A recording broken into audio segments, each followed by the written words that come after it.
Interior, Victor's house, main room, hours later. The rustic room radiated the comfort of a crackling fire in the hearth. Worn leather sofas and armchairs surrounded the central table. In the corner, a bar cabinet stood tall, its dusty bottles from various origins catching the firelight. At the foot of the fireplace, Dagmar slept soundly, his body fully relaxed after the day's chaos.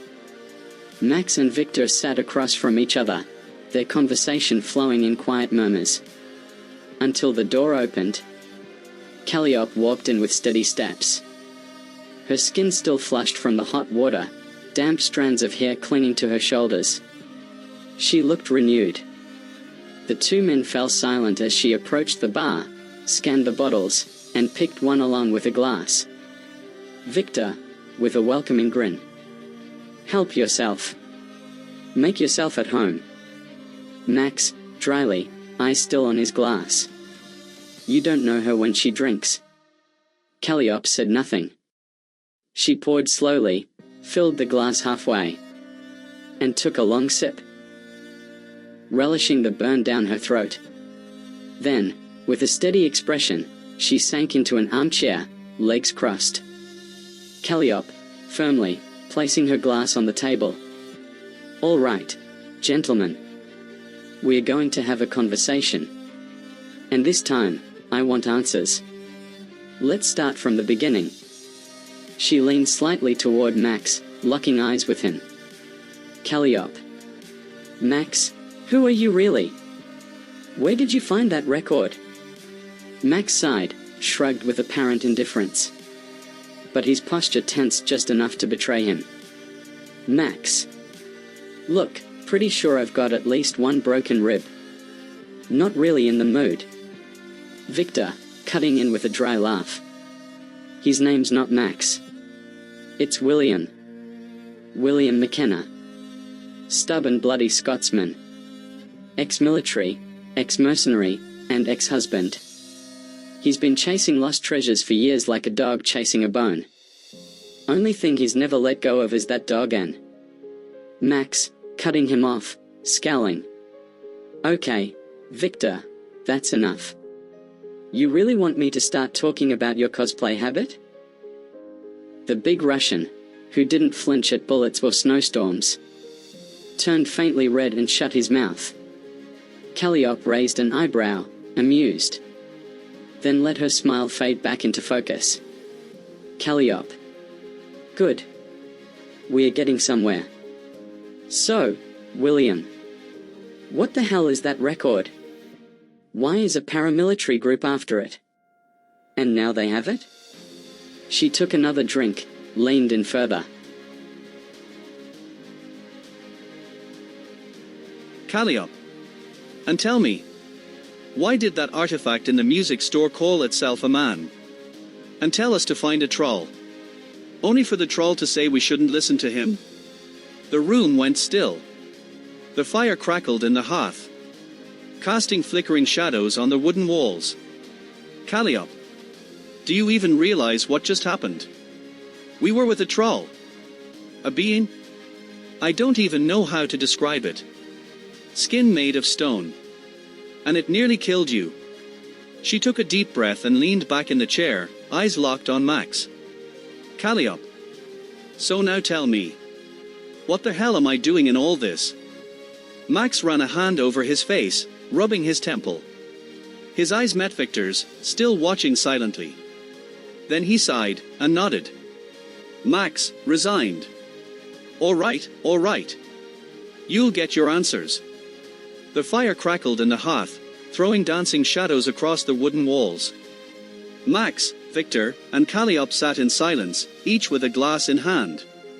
Dagmar lay curled by the fire, blissfully unaware of the heavy air around them. Max leaned forward, fingers tapping the rim of his glass before speaking. "William, Max. I don't have all the answers, not yet. But I'll tell you what I do know." Caliop crossed her arms and stared at him, unblinking, waiting. "William, Max. That vinyl, it's not just some way for a man to communicate. It's a key." Caliop frowned. Max took a sip from his glass and went on. William, Max. And don't worry about it falling into the wrong hands. The record never left the music store. Before I left, I swapped it for another. No better place to hide a record than in a record store. Victor let out a low, amused laugh. Victor. Har. I'd pay to see the look on those bastards' faces when they put it on and get Pink Floyd instead. Max gave a crooked smile. William, Max. I don't know who those people are, the ones after us. But if they are chasing us, it means we're on the right track.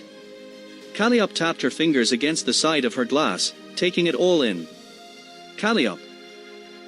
And what the hell do I have to do with it? Max reached into his jacket and pulled out the record sleeve. He passed it to her. William, Max. This. She took it, skeptical. The sleeve was old, but well preserved. Her eyes settled on the cover. A constellation, printed in shimmering silver ink. Max laid it flat on the table and slowly opened it. Inside, the sleeve was filled with handwritten notes. Coordinates. Lines connecting stars like a celestial map. Caliop blinked. Her expression shifted from exhaustion to pure wonder. With one quick motion, she downed the rest of her drink and grabbed the sleeve with both hands, studying it closely. William, Max. I think you know what these markings mean. And what they are telling us. Caliop bit her lip but didn't take her eyes off the page. Caliop. You're going to tell me where you got this record. And then you're going to take me home. She looked up and locked eyes with Max, intense, unwavering. Caliop. If you do that, I might give you your answers. The camera slowly pulled back, revealing.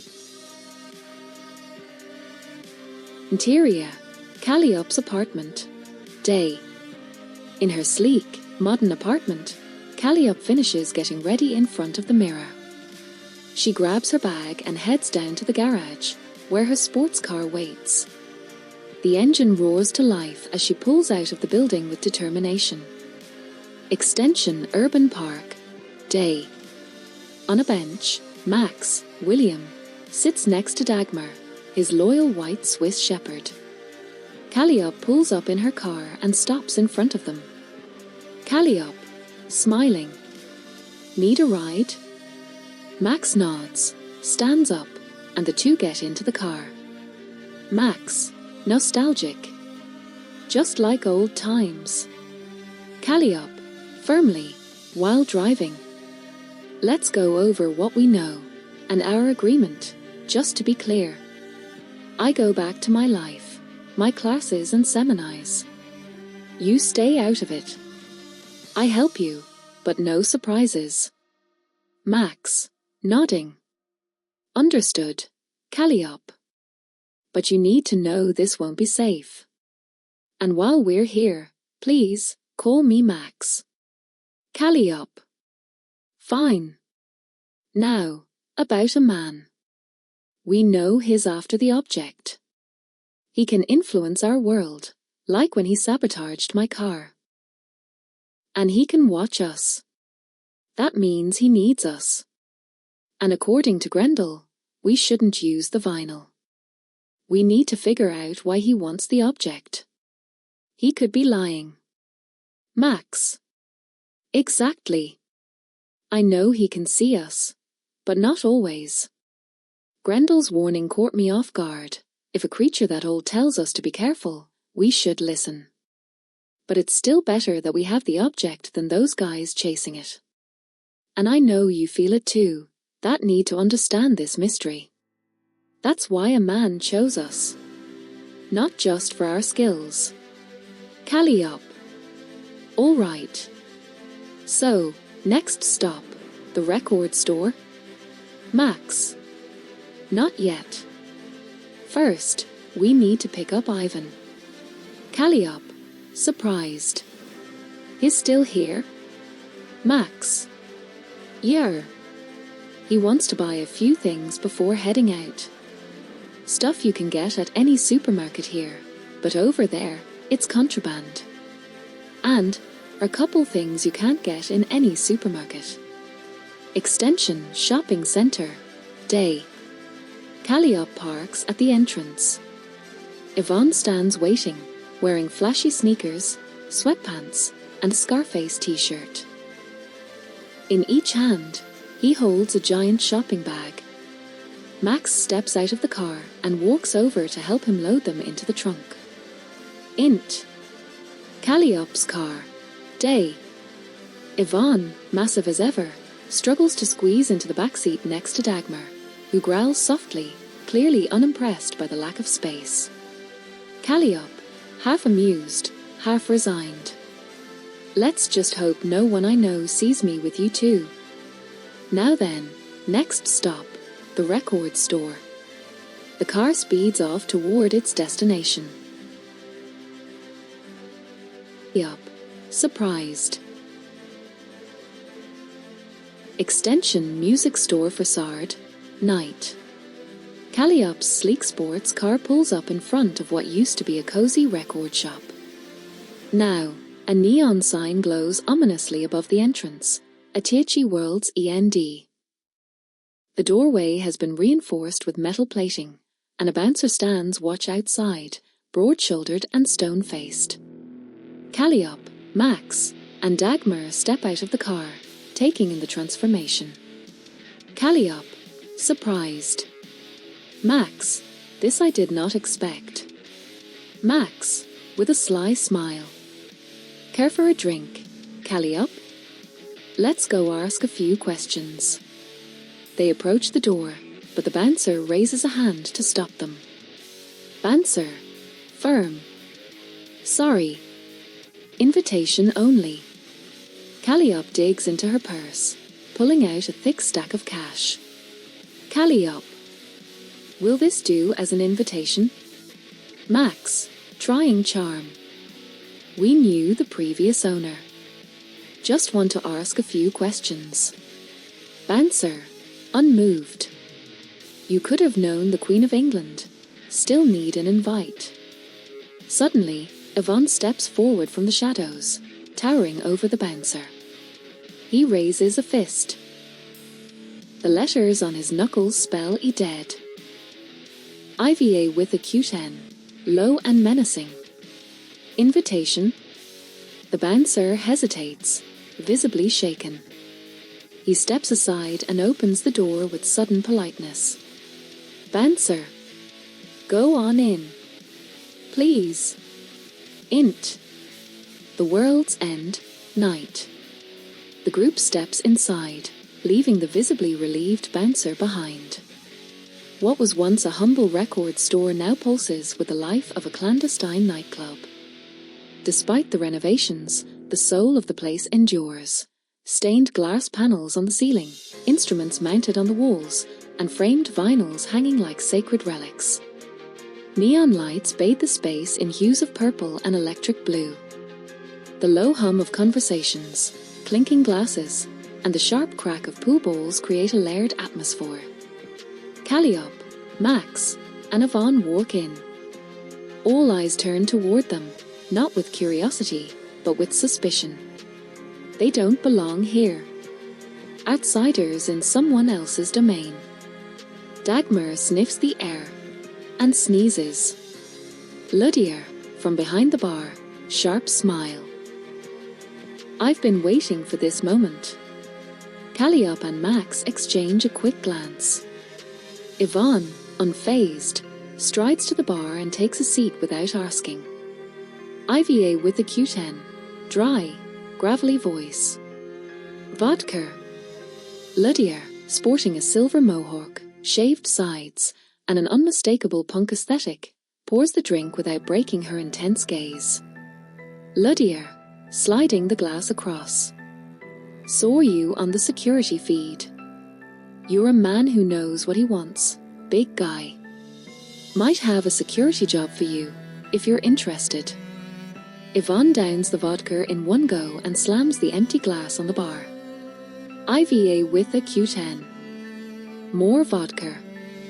Lidia chuckles and refills it. Caliop.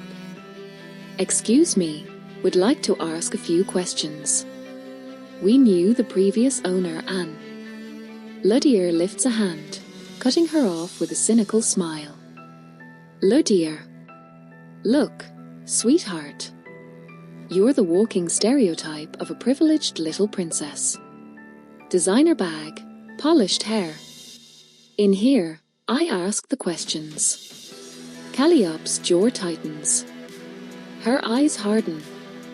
Caliop, biting, sarcastic. Oh, I see. And you're the kind who blames the system for your own mediocrity while pouring drinks for rebels. Lidia, with a hint of sadness. He crawled to that vinyl, held it in his arms until his last breath. I never turned over the footage to the cops, lapdogs of the system. She pauses, eyes now locked on Caliop with defiance and pride. Lidia. That shop wasn't his. I paid the bills. Kept him here because I loved him, and because I believed his stories. She leans toward Max, her voice low, intense. Lidia. So you're, pretty boy. I get to ask the questions now. Because I think you owe me more than answers. Caliop folds her arms and smirks, arching an eyebrow. Caliop. Well. Max isn't exactly a chatty guy. Max sighs and slowly takes a seat at the bar. He rubs a hand over his face, then nods. Max, low, gravelly. That vinyl, it's not just music. It's a key. A way to speak with something, not from this world. Lidia's expression changes, curiosity now genuine, no longer just a bluff. Max. The men who attacked your grandfather, they wanted the vinyl. He was a brave man. An honorable man. Caliop clicks her tongue, annoyed. Caliop. Well, look at you, an open book all of a sudden. Max ignores the jab and pulls out the record sleeve from his bag. He slides it across the bar. Its cover is marked with constellations and complex mathematical equations. Lidia stares at it but doesn't touch it. Lidia, fixing her gaze on Caliop. All right, posh girl. That's enough. Without warning, she vaults over the bar and strides toward a back door. Lidia. We've got a lot to talk about. Follow me. As she passes Max, she gives him a playful slap on the ass. He raises an eyebrow but says nothing. Caliop, Yvonne, and Dagmar follow, cautious. They reach a metal door marked storage. Lidia knocks with a distinct rhythm, almost like a code. From the other side, the sound of locks unlatching echoes. A peephole slides open.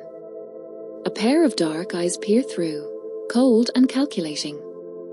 After a moment of silent judgment, the door opens. A shirtless man greets them.